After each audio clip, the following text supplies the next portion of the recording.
আসসালামু আলাইকুম। আজকে আমরা কোম্পানির কিছু কমন প্রশ্ন নিয়ে আলোচনা করব।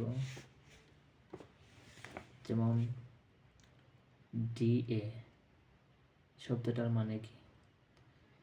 ডিএ অর্থ হচ্ছে ডেলিভারি অ্যাসিস্ট্যান্ট। এবং ডিজিপি ডিজিপি কি? এখানে বলা হয়েছে যে doctor cum general practitioner. IP কি? আইপি হচ্ছে indicative price.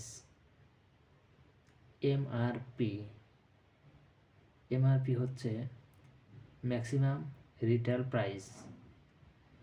NSP net selling price.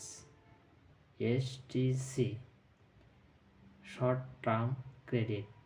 টিপি trade price. VAT valuable added tax value added tax. ধন্যবাদ।